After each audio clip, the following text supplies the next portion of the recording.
히브리서 12장 14절에서 17절까지 교독하도록 하겠습니다. 제가 먼저 읽겠습니다.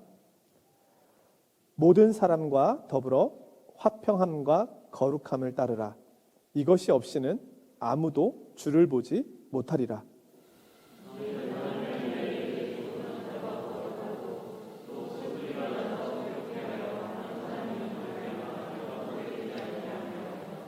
음행하는 자와 혹 한 그릇 음식을 위하여 장자의 명분을 판 에서와 같이 망령된 자가 없도록 살피라.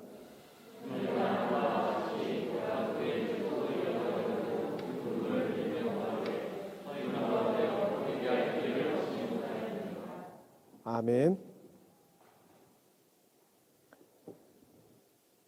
오늘 본문 말씀은 우리가 잘 알고 있듯이 하나입니다. 그리스도인은 분명 정의로운 사람이고 의로운 사람이며 거룩함을 추구하는 사람인 것은 분명합니다. 그러나 동시에 화평함을 지키는 사람이라는 것입니다. 말씀을 준비해서 보니까 중국의 유명한 복음 전도자였던 워치만 리라고 하는 사람에 대한 예화가 나오더라고요. 이 사람에 대한 평가는 다양하니까 그것은 뒤로 하고, 이 사람이 얘기하고 있는 한 가지 예화가 있는데요. 어느 한 농부죠. 그리스도인 농부가 농사를 짓는데 산비탈에 농사를 짓는 거예요. 근데 물이 귀해서 계곡에 가가지고 물을 떠다가 자기 논에 붓기 시작했습니다. 그게 얼마나 힘든 일입니까? 계곡까지 내려가서 물을 떠가지고 와서 물을 붓고 그렇게 농사를 짓는데, 아침에 일어나 보면 자기 논에 있어야 될 물은 하나도 없고 그 아래에 있는 논, 옆집의 논에 물이 가득히 고여 있는 거예요. 그래서 살펴보니까 자기 논에 뚝에 구멍을 뚫어가지고 그 물이 다 아랫집 논으로 흘러가도록 그렇게 만들어 놓은 거예요. 그래서 벼르고 있다가 가서 이야기를 했다는 거죠. 이렇게 하지 마라. 그랬는데 이 일이 계속 반복되었다는 겁니다. 그래서 오늘은 내가 정의의 사도가 돼서 이 불의함에 대하여 반드시 이야기하리라 라고 이제 마음을 먹고 기도하다가, 하나님 어떻게 하면 좋겠습니까? 라고 기도하다가 마침 주변에 그리스도인 친구들이 있어서 상담을 했답니다. 여러분들이라면 이럴 때 어떻게 하겠습니까? 여러 사람들이 다 이 농부의 억울함을 들어줬고 정의롭게 의롭게 이 문제는 반드시 풀어야 된다 이렇게 얘기했지만, 그 중에 한 사람이 다른 이야기를 했습니다. 우리가 모든 문제를 정의의 문제로 풀 수는 없는 거 아니냐. 우리 예수님께서 우리에게 대하여 정의롭기만 하셨다면 우리가 어떻게 이렇게 있을 수 있겠느냐. 그러니 한 번 더 인내해서 내일부터는 다른 방법을 취하면 어떻겠느냐 해서 이 사람 마음에 그 조언이 다가왔습니다. 그래서 그 다음날 계곡에 물을 기르다가 밑에 집 논에 먼저 붓기 시작했습니다. 일을 2배나 한 거예요. 밑에 집 논에 한번 붓고 그 다음에 자기 집 논에 한번 붓고, 안 해도 돼야 할 일을 2번이나 했습니다. 이 밑에 집 논 주인이 분명히 위에 집 논 주인이 와서 오늘도 나에게 뭐라고 하겠지라고 와서 보니까 자기가 구멍을 뚫기도 전에 이미 물에 촉촉히 적셔져 있는 논을 보게 된 것이죠. 이 일이 반복되면서 이 밑에 집 논 주인이 이 사람을 찾아왔습니다. 당신 왜 나한테 이렇게까지 하는 것이요? 그래서 이 사람은 나는 그리스도인입니다. 우리 주님은 정의로우신 분이셨지만 또한 동시에 사랑이셨고 용서이셨습니다. 그래서 이 밑에 집 논 주인이 그 이후로 같이 교회를 나가게 됐답니다. 자, 우리는 그리스도인이기 때문에 사실은 정의롭고 공의로운 것을 추구합니다. 율법의 말씀, 의로운 말씀 안에 거하려고 하는 것이죠. 그러나 우리가 주의해야 할 것은 나에게 있어서는 엄격하되 다른 사람에게 있어서는 관용해야 된다는 겁니다. 우리가 이거 거꾸로 할 수 있어요. 나에게 대해서는 무한한 관용을 베풀고 다른 사람에 대해서는 너무나 엄격한 거예요. 우리는 화평을 위해 부름을 받았다. 우리가 이것을 잊지 말아야 하겠습니다. 교회 안에서 아니면 교회를 벗어나 가정 안에서 아니면 가정을 떠나서 직장 안에서 내가 속해 있는 공동체 안에서 내가 피스메이커로 있는지 아닌지 오늘 이 히브리서 기자는 우리의 위치에 대해서 다시 한번 이야기를 해주고 있습니다. 두 번째로 추구해야 할 것은 거룩함입니다.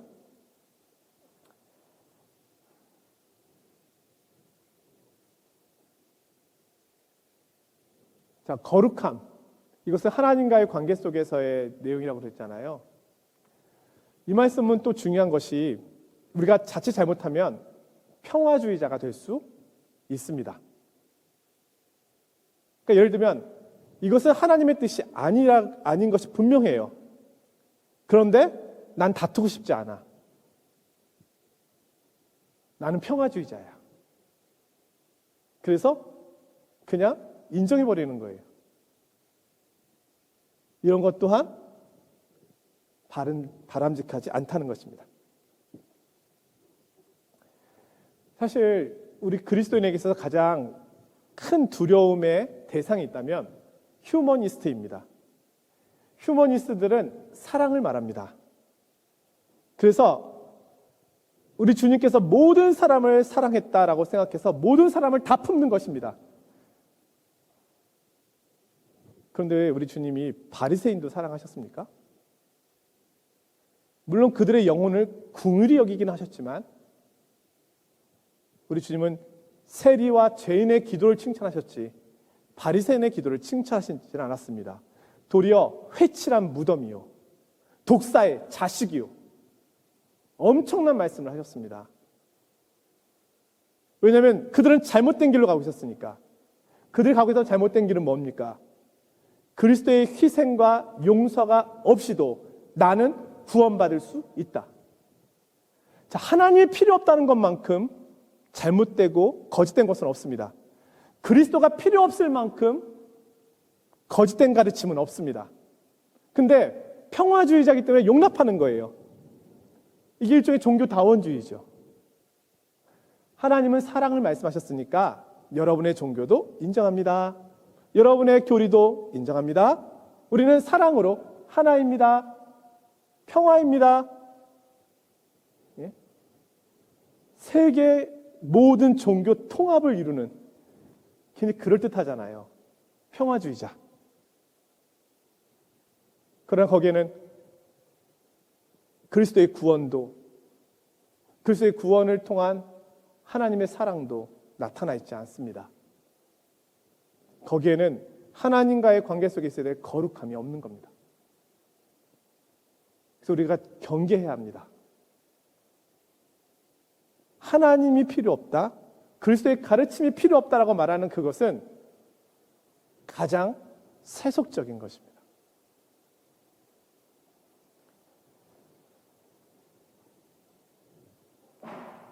예전에 제가 대학 다닐 때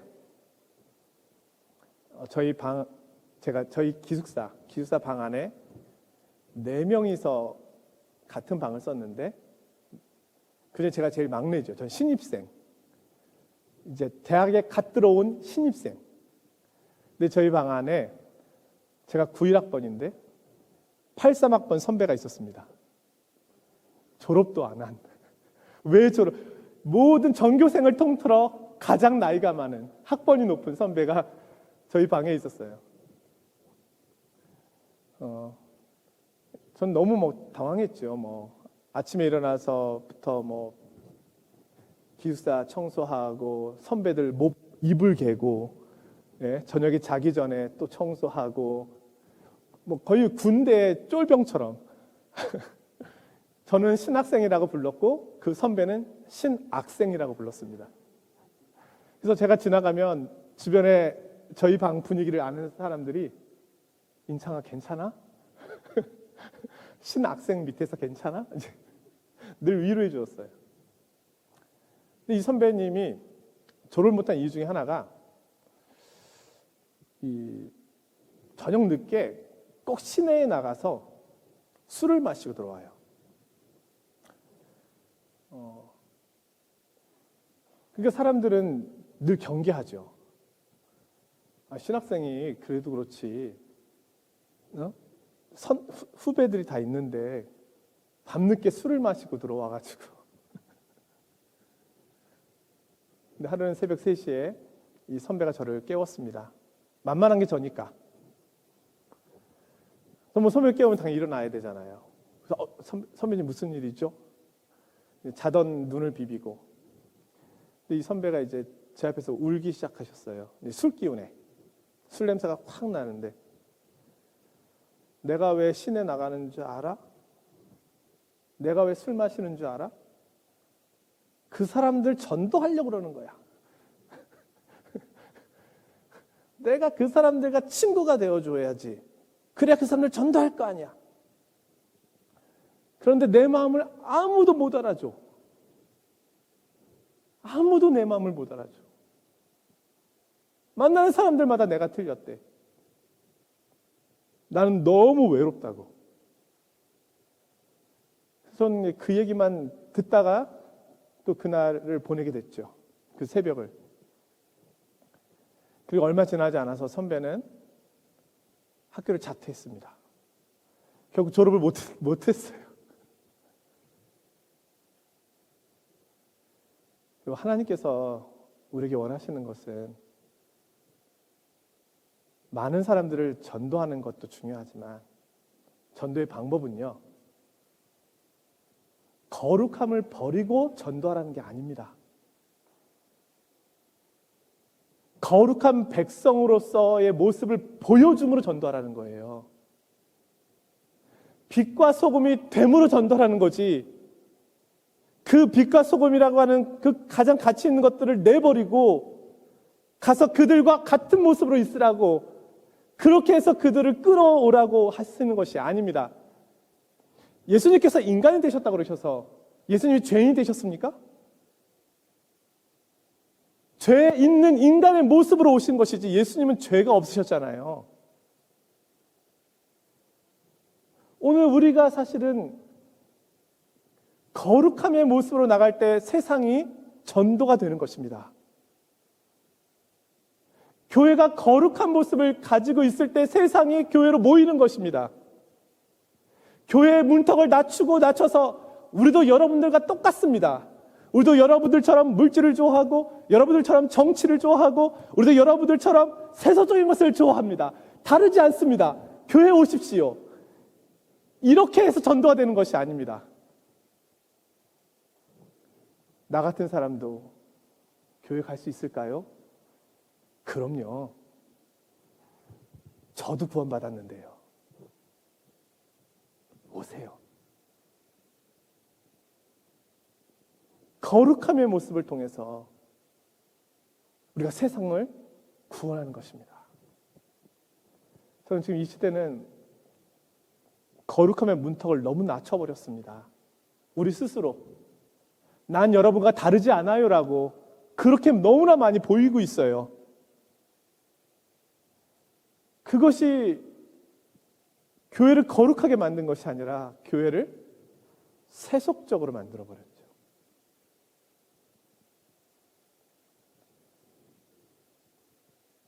얼마든지 세상의 모습으로 교회 안에 들어와도 어색하지 않은 그런 모습으로 되어가고 있지 않나 저 자신부터 돌아봅니다. 오늘 본문 말씀은 이 거룩함에 대한 이야기를 하면서 에서 이야기를 합니다. 오늘 본문에 나오죠? 16절에 보니까 에서와 같이 망령된 자가 없도록 살피라. 다시 말씀드리지만 이 말씀은 그리스도인에게 하시는 말씀이에요. 비그리스도인에게 하고 있는 이야기가 아니고 그리스도 때문에 지금 고난 속에 있는, 어찌 보면 우리보다 훨씬 더 그리스도 앞에 나가기 위하여 더 애쓰고 있는 그 신앙의 사람들에게 권면하고 있는 내용입니다. 근데 이들에게 권면하기를 에서와 같이 망령된 자가 없도록 살피라고 말씀합니다.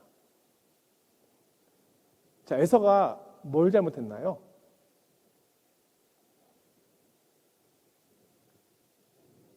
팥죽 한 그릇에 장자권을 동생 야곱에게 팔았습니다. 이것은 단순히 팥죽 한 그릇과 장자권을 바꾼 것이 아니고요, 거룩한 것을 멸시했다는 것입니다. 자, 장자권은 하나님이 주신 거잖아요. 첫째에게 주신 권한이잖아요. 그것은 부모의 신앙, 어떻게 보면 축복권, 그렇죠? 축복할 수 있는 권한, 여호와의 이름으로 복을 빌 수 있는 권한, 아버지의 그 축복의 권한이 장자에게로 오고, 예? 그렇게 하나님 앞에 드려지는 사람이 되는 거 아닙니까? 근데 이 변하지 않는 하나님이 주신 이 영원한 가치, 썩지 않고 변하지 않는 참된 가치를 에서는 아무것도 아닌 것처럼 여겼어요. 나 당장 배가 고픈데 장자권의 가치를 팥죽 한 그릇의 가치만도 못하게 여겼어요. 하나님이 주신, 장자에게 주시는 복의 가치를, 하나님께 주시는 축복의 이 가치를 눈에 잘 안 보이니까 팥죽 한 그릇이 나에겐 더 소중한 거예요. 눈에 보이는 지금 이 내 배고픔을 채울 수 있는 게 더 가치가 있다. 성경에는 에서의 이야기가 별로 안 나옵니다. 우리가 알고 있듯이 이 장자권은 결국 누구에게 넘어갑니까? 야곱에게. 아브라함의 하나님, 이삭의 하나님, 야곱의 하나님. 권한이 넘어가 버렸어요.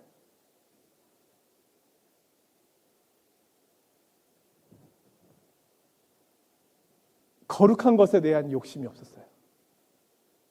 여러분, 욕심은 나쁜 거잖아요. 탐욕이 나쁜 이유는 수단과 방법을 가리지 않고 그것을 성취하려고 하기 때문에 욕심이 되는 거예요. 하지만 하나님께 주시는 것은 탐욕이 아니에요. 하나님께 주시는 것은 상이고 은혜인 거예요. 하나님이 주시는 영원한 복, 이 가치는 우리에게 주시는 복인 거예요. 이것에 대한 욕심이 있어야 되는 거예요. 하나님 내게 주신 은혜를 난 더 받고 싶다. 그 은혜를 더 누리고 싶다. 나 그분께 더 가까이 가고 싶다. 나 그분과 더 깊은 사귐을 갖고 싶다. 나 그분을 더 알고 싶다. 더 알아가고 싶다. 그분을 더 닮아가고 싶다. 이것은 탐욕이 아니에요. 거룩함에 대한 동경이죠. 믿음의 사람들은 이런 것이 있었어요. 그리스도에 대한 동경이 있었던 거예요. 지금 이대로는 만족할 수가 없다. 그분께 더 가까이 가고 싶다. 여러분, 사랑하는 사람의 애인, 과거 추억 속에 연애할 때 더 가까이 가고 싶다. 헤어지고 싶지 않다. 하나님에 대한 이 마음이 거룩함을 추구하는 마음이어야 한다는 겁니다. 근데 이 또한 우리가 많이 잃어버렸습니다. 우리 스스로 경계를 그어놨어요. 나는 여기까지. 하나님의 뜻과 상관없어요. 하나님은 거기까지 말씀하신 적 없거든요. 하나님은 계속해서 자라갈 것을 말씀하시거든요.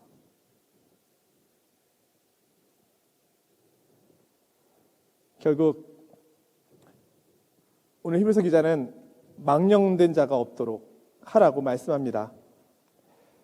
자, 망령됐다고 하는 말은 세속화되었다는 얘기입니다. 에서는 세속화되었습니다.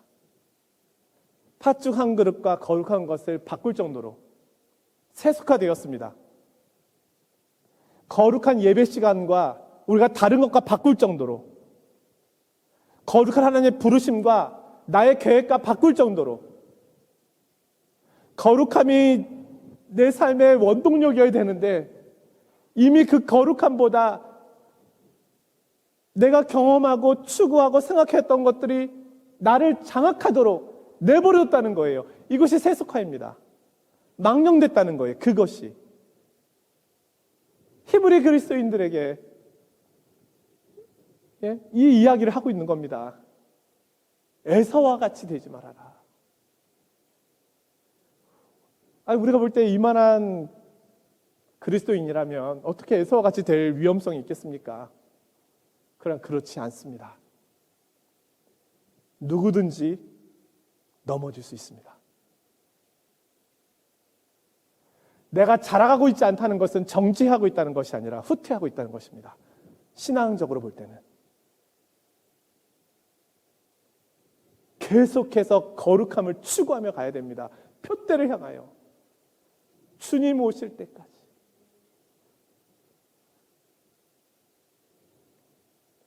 요즘 가장 많이 듣는 이야기가 말세다. 많이 듣는 이야기 중 하나가 이겁니다. 말세다. 주님 오실 때가 다 된 것 같다. 코로나가 갈 줄 알았더니 오미크론이라고 하는 헬라어의 15번째인지 13번째인지 갑자기 이 이름을 가진 바이러스가 또 등장해가지고 다시 온 유럽과 지구촌을 긴장시키고 있습니다. 끝나지 않는 전쟁이 계속가고 있습니다. 자, 지금이 우리는 알 수 없지만 뭐 우주적 종말의 때가 가까이 왔든 아니면 개인적 종말의 시간이 가까이 왔던 간에 지금의 말세의 시간이라고 우리가 생각해 본다면 어떻게 살아야 할까요? 나중에, 후에. 그렇지 않습니다. 지금입니다. 제 카톡방에는 저희 동기 목사님들 한 200여 명 되는 동기 목사님들 카톡방이 또 있거든요. 뭐 선교사님들 카톡방도 있지만 거기에 가끔 소식들이 올라오는데 기도 부탁이 주로 올라와요. 갑자기 교회가 불이 나서 교회가 소실되어 버리는 그런 내용들. 갑자기 그러니까 이제 동기 목사가 올린 거죠. 누구누구 목사님이 쓰러졌는데 지금 응급실에 갔다. 뭐 심전도 시술? 아무튼 지금 그렇게 시술 중이다. 기도해달라. 다 제 나이 또래예요. 더 많지도 뭐 그렇게 큰 나이 차이도 나지 않아요. 그래서 저도 나도 언제 어떻게 쓰러질지 모르겠구나. 모르잖아요. 내 몸에서 무슨 일이 일어나고 있는지 내가 어떻게 압니까? 쓰러지기 전까지는 그래도 바르게 있어야 되겠다. 오늘 저와 여러분 하나님 부르신 시간 속에 있습니다. 오늘 히브리서 기자를 통해서 우리에게 주시는 권면의 말씀 두 가지만 오늘 기억했으면 합니다. 나는 화평함을 쫓고 있는가? 그리고 동시에 나는 거룩함을 쫓고 있는가? 나는 에서와 같이 지금 팥죽 한 그릇에 거룩함을 대신하고 있지 않은가? 오늘 우리를 부르신 이 어려운 시대에 더 믿음을 가지고 힘써 달려가시는 복된 저와 여러분의 모습이 되시기를 주님의 이름으로 축원드립니다.